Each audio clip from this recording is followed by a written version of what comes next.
Hey, this is Evan from Octane and Electrons. We're going to take a look at this new C-Reader Professional from Launch. I will give you the model number in just a second. Let me get this out of the box. Okay, we're going to test it here on my 2007 Ford F-150. Comes in a nice case. I always like when they put these tools in the case. Is super useful. Okay, so we've got an Android tablet unit here. And let me go ahead and grab, we have instructions inside, which we're not going to use right now. We're going to play with it. And we need our cable. So, there's a cap. I believe there was a USB cable. Yeah, there's a USB cable as well. For updates, but it can connect to Wi-Fi and do wireless updates as well, so no need. Okay, let me go ahead and get the cable ready. So let's show the unit. So nice rubberized cover on the housing, on the plastic housing.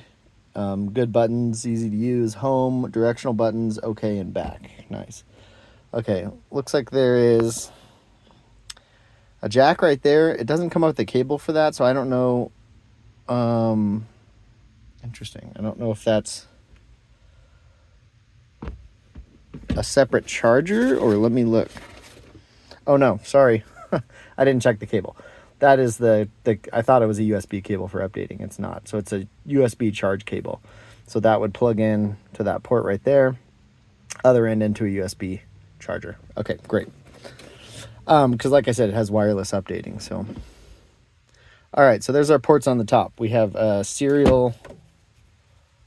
Looks like serial type cable to OBD2. So I'm going to screw that in. Go ahead and turn it on. Hold the power button.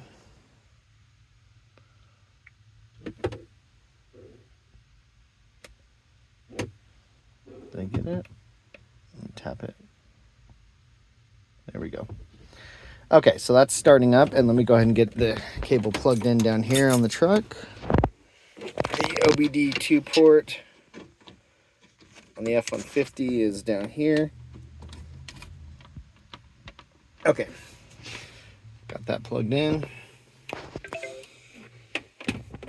All right, and let me take off. Well, I guess I can leave it. I was trying to decide if the screen cover is going to cause too much reflection. Okay, there we go. So now we're started up. Try and hold it up here. Oh, installing a firmware update. Okay, so I did connect this to my Wi-Fi last night and updated all the software, but I hadn't restarted it. I just shut it down because you can connect to your Wi-Fi and then update. It'll update itself, which is great. It can update all the software packages for various vehicles and the unit software. But it does take a while, so I didn't want to film all that. It would take quite a while to show. So let's let it run the firmware update. Interesting. It plays a little sound while it's updating, like a clicking noise.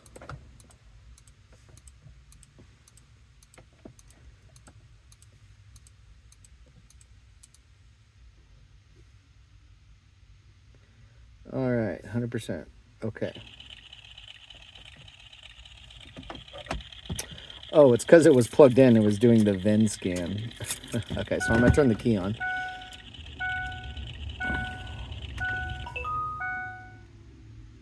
There we go. Cool. Okay, so it did auto detect.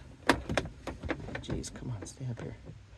Did auto detect the truck correctly from the VIN. So we're going to hit OK. And I have my key on, so we should be connecting here. And, oops, there we go. Yes. Okay.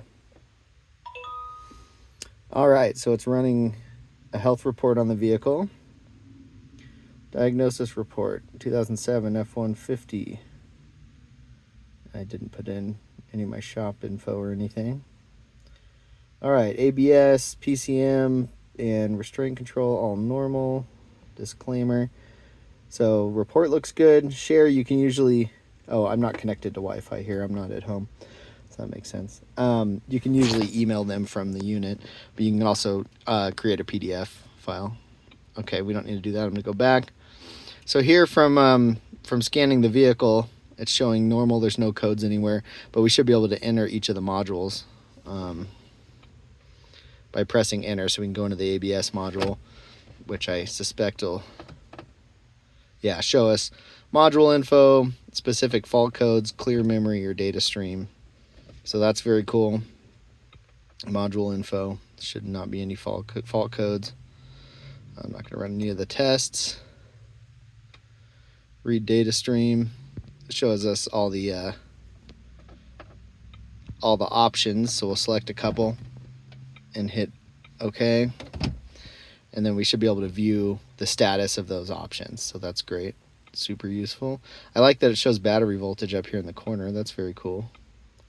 So since it detected all the modules for the truck it can read, we can go into any of them here. Let's go into powertrain.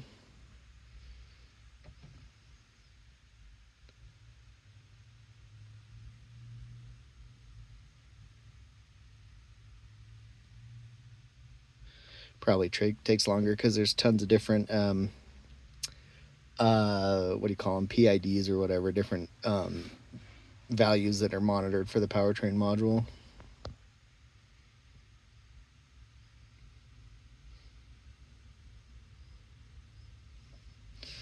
Okay, we can view module info, fault codes. I'll try to retrieve, but we shouldn't have any fault codes. Yeah, no trouble codes. And same thing, we can read the data stream, select items that we want to view, and then we can view a status screen for all the things we want to look at, like pick a couple. Okay.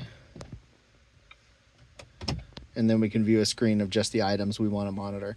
So super useful for troubleshooting when you're trying to fix a particular problem. Okay. So nice that it generates a report, shows us all the modules that are supported. That's awesome. We're going to exit and go back to the main screen. Okay, since it did that automatically, I suspect we're going to start at diagnose, because I think you can manually select from all the vehicle makes here. But what I suspect that automatically ran, yeah, was the auto detect function. So that'll go scan, get the VIN number, and then detect your vehicle based on that.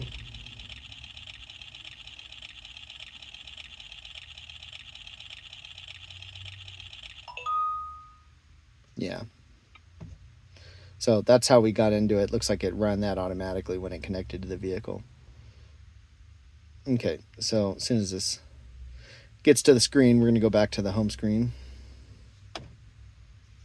Okay, I'm going to try the home button up there. Yep, okay, so I like that. Hitting the home button will take us right back there.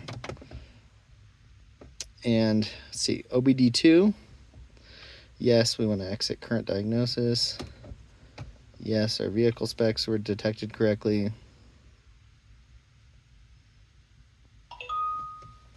Okay. Go back, since I think we might have been in the middle.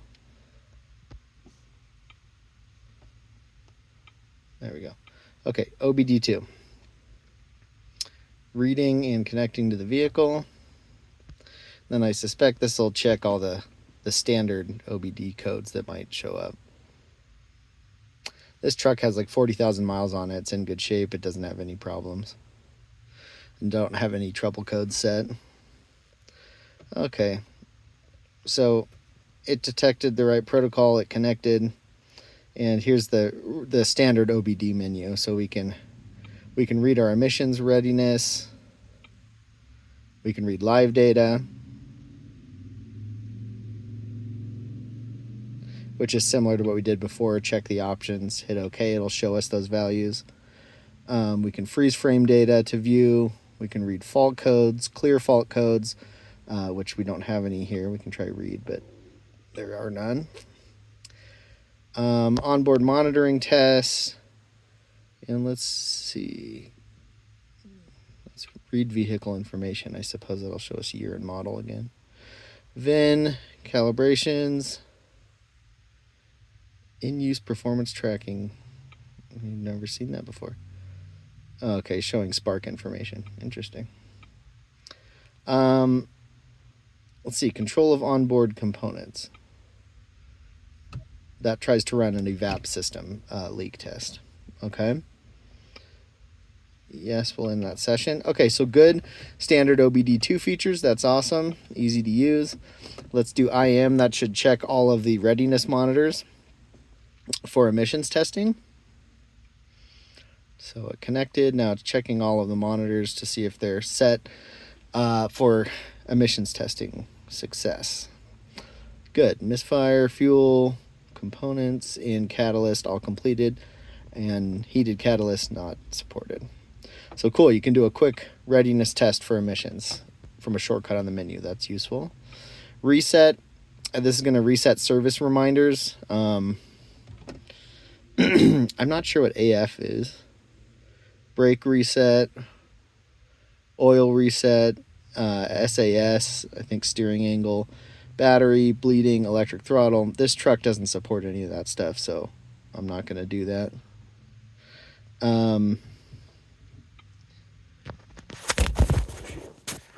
We can do a battery voltage test that'll show a live plot of the battery voltage. That's super useful, especially if you're checking charging output or that the alternator is working correctly. So I like that it displays that on a live screen. That's awesome. Time versus voltage. Okay, let's go to the next one, data. We can view the diagnostic reports that were created. We can look at a library of all of the diagnostic codes. You can type one in and see its description. Shows you where the data link connector is on the vehicle. Feedback, firmware, FAQ, we don't need any of those. We don't have any records of diagnostics, and this will show the reports that were generated. So very cool. Let's look. Mall. Yeah, I don't have Wi-Fi right here to use. Mall would let you connect through Wi-Fi to download other software packages, and then upgrade is what I ran before. This will connect to your Wi-Fi, show a list of all the software packages, and then allow you to download and update them. It's very easy to use.